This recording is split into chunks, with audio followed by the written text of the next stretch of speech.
2 properties came back on the market in New Hartford this week, meaning 2 sellers both lost a buyer for their home. I'm your neighborhood realtor, Julia Vari, and I'm here with your weekly New Hartford real estate news. So within just the past 10 days, 3 properties came onto the market in New Hartford. The first property is a colonial on Hidden Hill Road. It's 2,958 square feet with 4 bedrooms, 2.5 bathrooms, 2.2 acres, and is priced at $599,900. It has 10 rooms and a 2-car attached garage. The second property that came on the market this week is a raised ranch on West Hill Road. It's 2,324 square feet with 2 bedrooms and 2.5 bathrooms. It has 12.2 acres and is priced at $450,000.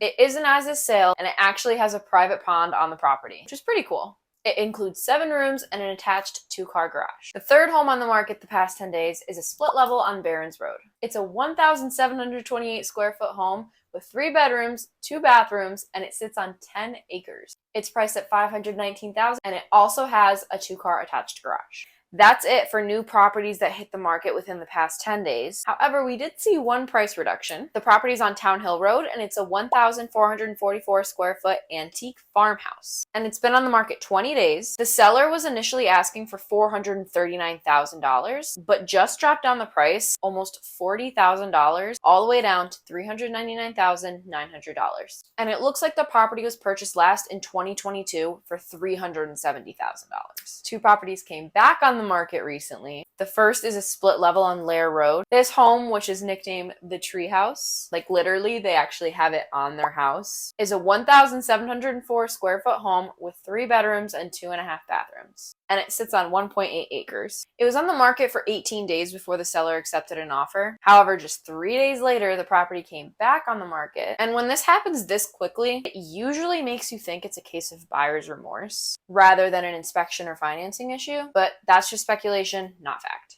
The property was purchased last in 2016 for $260,000.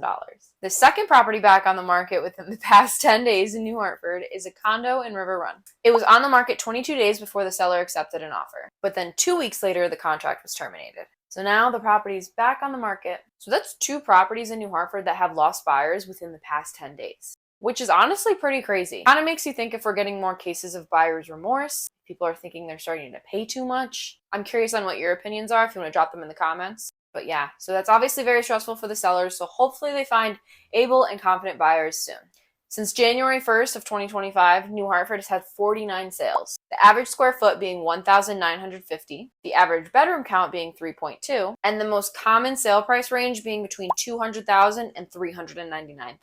So if you're a buyer in that price range, just hang in there. For town news, Brody is open for Labor Day weekend, Saturday and Sunday from 10 a.m. to 7:30 p.m., and Monday from 10 a.m. to 6 p.m. And a quick friendly reminder, South End Fire District taxes are due on September 1st and are delinquent after October 1st. So if those taxes apply to you, just don't forget. And that is it for your weekly New Hartford real estate news. As always, if you're thinking of buying or selling, please do keep me in mind. I was born and raised in the area. I love helping out the local residents. I've helped out many buyers and sellers within the past few years in New Hartford, as well as Barkhamsted. So if you're interested in buying or selling, or if you just want to chat about real estate, I'm always open. My phone number is in the comments. That is it, and I hope you all have a great rest of your week.